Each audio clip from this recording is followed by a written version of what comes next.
आज हम लोग एक टॉपिक ऊपर हम लोग डिस्कस करने वाले हैं। वो है एनवायरमेंटल साइंस। एनवायरमेंटल साइंस के बारे में हम लोग कितना समझते हैं और कितना जानते हैं। एनवायरमेंटल साइंस नेचर के बारे में स्टडी करना है, प्रकृति के बारे में, पूरी पृथ्वी के अर्थ सरफेस के बारे में हमें स्टडी करना है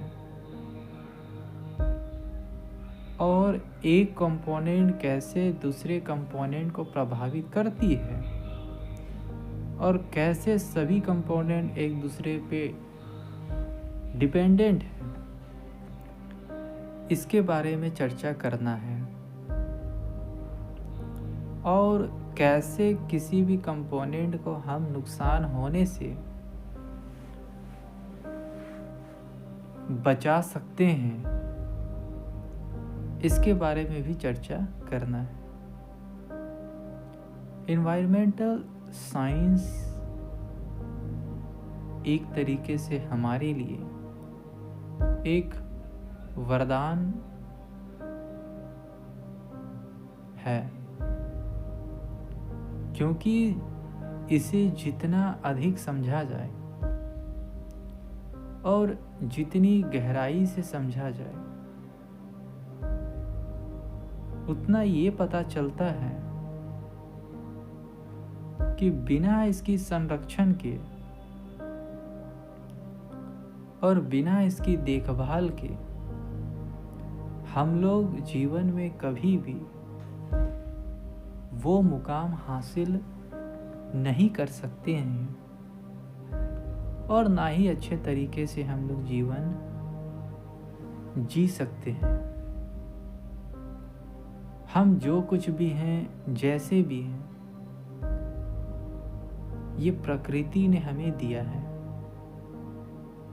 और सदैव देती रहेगी।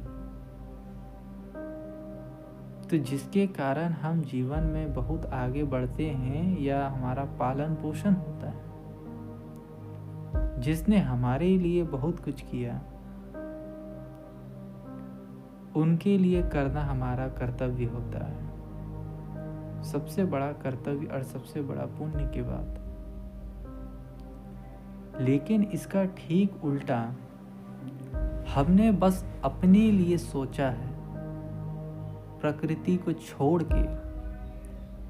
और शायद ये इम्बैलेंस होने की वजह से प्रकृति में कहीं अर्थक्वेक आते हैं, कहीं हद से ज़्यादा बारिश हो जाती है, कहीं हद से ज़्यादा ठंड, धूप ये होते हैं, कहीं हद से ज़्यादा बाढ़ आ जाती है।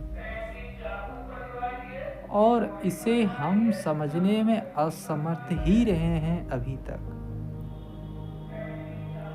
हम कुछ ऐसे कार्य कर रहे हैं जिनके बारे में हमें पता ही नहीं है कि उसके कारण इस पूरे भूमंडल में एक नर्क जैसा माहौल बनता जा रहा है। तो आप मेरा इशारा समझ गए होंगे कि मैं किस ओर इंगित कर रहा हूँ। धन्यवाद।